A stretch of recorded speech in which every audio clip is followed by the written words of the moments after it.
श्री शिवाय नमस्तुभ्य। दोस्तों, आप सभी लोग जानते हैं कि 23 मई 2024 को है वैसाखी पूर्णिमा। दोस्तों, यह वैशाख महीने में पड़ने वाली वो पूर्णिमा है जिसका बहुत ही बड़ा और विशेष महत्व होता है और यह पूर्णिमा पूरे साल में सिर्फ एक दिन आती है।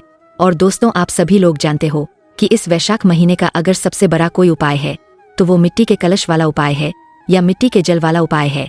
तो दोस्तों, इस वैशाख महीने के आखिरी दिन मतलब जिस दिन पूर्णिमा पड़ेगी, वैशाख की पूर्णिमा पड़ेगी, इस दिन आप लोगों को इस मिट्टी के जल वाले उपाय को जरूर करना है। बहुत सारे लोग होंगे जिन लोगों ने इस उपाय को ना किया हो, मतलब पूरा महीना निकल गया वैशाख का, उन्होंने किसी भी दिन इस मिट्टी के जल वाले उपाय को ना किया हो। पर दोस्तों, आपके पास एक आखिरी मौका बचा हुआ है जो कि वैसाखी पूर्णिमा के दिन का है, जो कि 23 मई 2024 के दिन की है। तो माताओं और बहनों, इस दिन आप लोगों को इस वाले उपाय को, मतलब मिट्टी के कलश वाले उपाय को या मिट्टी के जल वाले उपाय को जरूर कर लेना है। भले ही आपने पूरे महीने भर इस उपाय को ना किया हो, पर अगर आपने इस वैशाख महीने के आखिरी पूर्णिमा के दिन अगर इस वाले उपाय को कर लिया तो आपको इस उपाय को करने का वो फल मिलेगा जिसकी आपने कभी कल्पना भी नहीं करी होगी।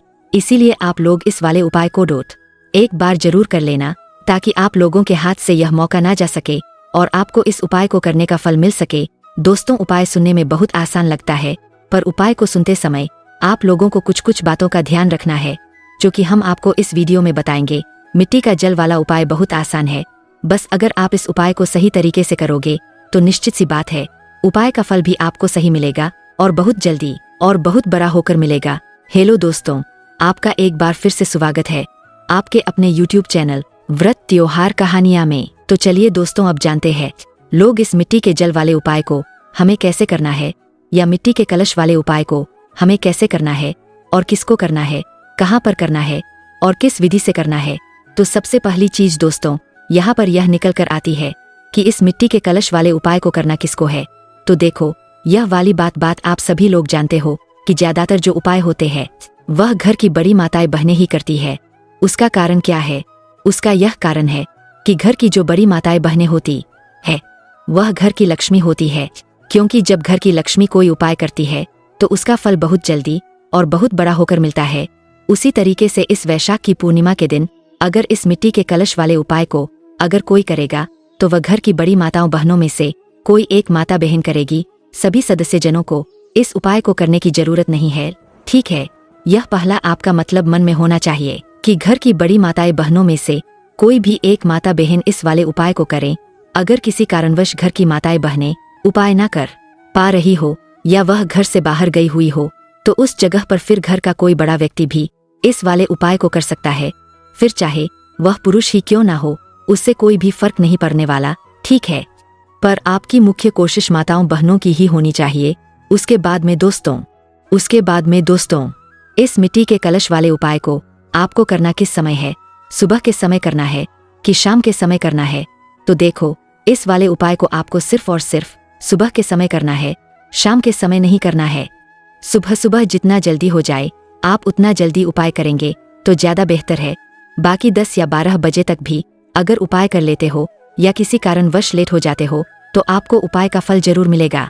बस उपाय को पूरे मन और पूरे विश्वास से करना, आपको उपाय का फल जरूर मिलेगा। उसके बाद में दोस्तों इस मिट्टी के कलश वाले उपाय को हमें कहाँ पर करना है? सीधी सी बात है, शिव जी के मंदिर में जाकर करना है। यह वाला उपाय आपके घर पर नहीं होगा, इसलिए इस बात का आप लोग विशेष रूप से ध्यान रखना, ठीक है।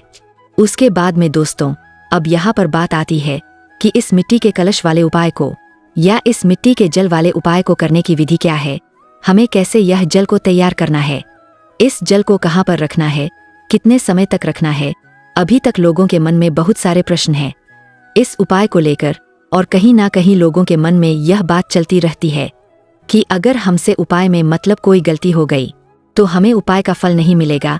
और अब तो हमारे पास उपाय को करने का आखिरी मौका है, क्योंकि वैशाख के महीने के बाद इस उपाय को करने का उतना फल मतलब तो मिलेगा, पर पंडित जी ने बोला है इस वैशाख के महीने में इस वाले उपाय का आपको ज्यादा फल मिलेगा, ठीक है।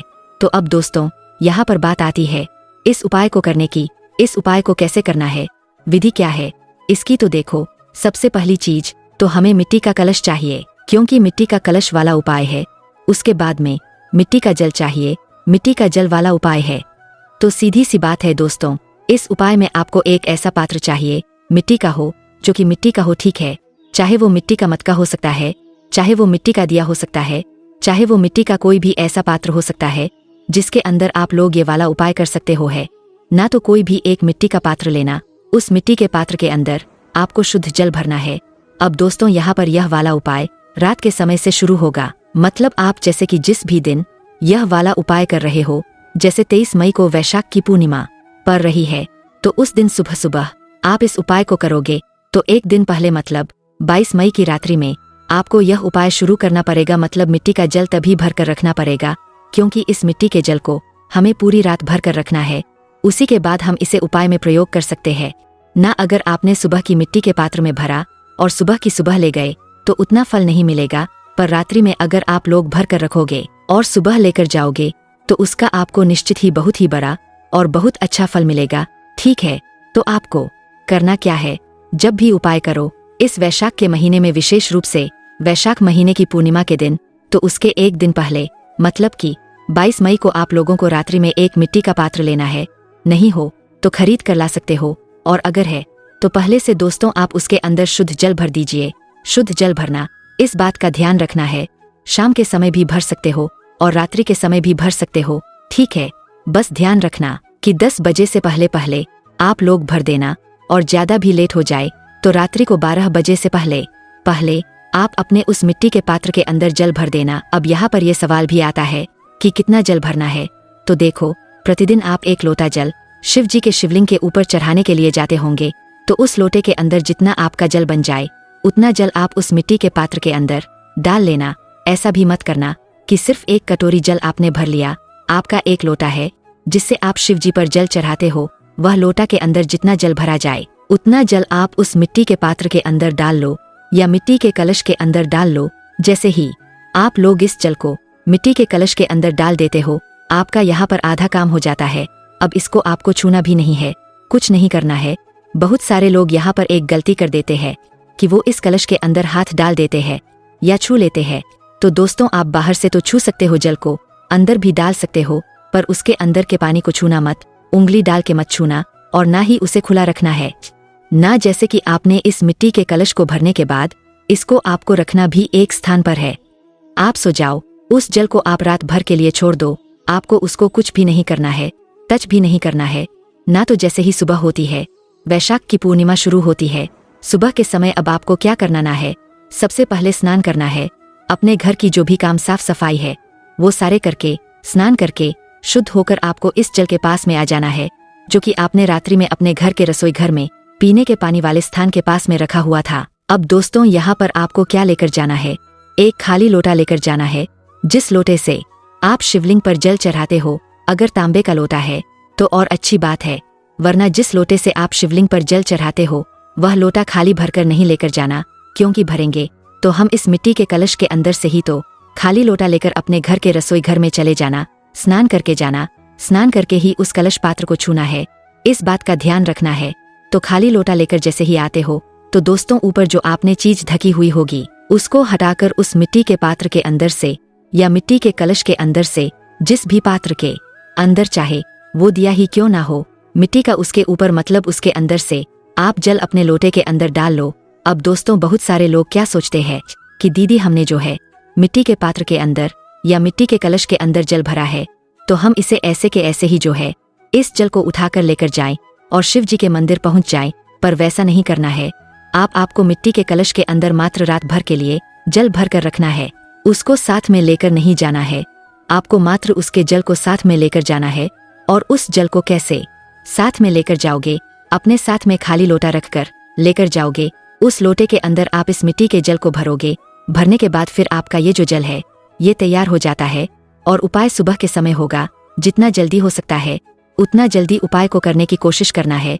ना तो दोस्तों क्या अब सिर्फ हम 1 लोटा जल लेकर चले जाएं, शिव जी के मंदिर में इस मिट्टी के जल को लेकर चले जाएं, नहीं कुछ पूजन सामग्री भी जरूर लेकर जाना। देखो 1 लोटा जल तो हम लेकर जा ही रहे हैं, उसमें कोई दिक्कत वाली बात नहीं, पर अगर हो सके तो बेलपत्र या अबीर गुलाल फूल कुछ भी जो भी आपकी पूजन सामग्री है वो लेकर जा सकते हो। अगर दिया जलाना चाहते हो तो वो भी लेकर जा सकते हो, वो आपकी मर्जी है। पूजन सामग्री कुछ थोड़ी बहुत सामग्री जरूर लेकर जाना। और क्या करना, सीधा शिव जी के मंदिर पहुंच जाना है। शिव जी के मंदिर जैसे ही पहुँचते हो तो जाते से जल मत चढ़ाना, पहले आराम से जाना, भगवान के दर्शन करना। और जब भी भगवान की चौखट से आप लोग गुजरा करो तो अपने सीधे हाथ के थीले को अपने माथे से टच जरूर कर लिया करो, मतलब कि पैर जरूर पर लिया करो। एक बार आपने भगवान शिव जी के मंदिर की चौखट पर पहुँचे, वहां पर अपने सीधे हाथ की थैली रखे और उसे जमीन पर लगाकर फिर अपने माथे पर लगा लिया करो। उसके बाद ही अंदर प्रवेश किया करो। फिर अंदर प्रवेश करके जाते से जल में चढ़ाया करो। पहले भगवान से जो है मतलब उनको 2-1 मिनट, आधा मिनट थोड़ा निहारा करो, देखा करो और फिर उसके बाद शिवलिंग के पास में आप लोग जाया करो है ना। इस उपाय में पहले आपको जाकर उपाय ही करना है और कुछ भी नहीं करना है। आपकी जो भी पूजन सामग्री है ना तो आप उस खाली लोटे को जलाधारी के नीचे रख देना चाहे। एक बूंद ही आपको जल मिल गया बहुत बड़ी बात है, उसमें कोई भी दिक्कत वाली बात नहीं है।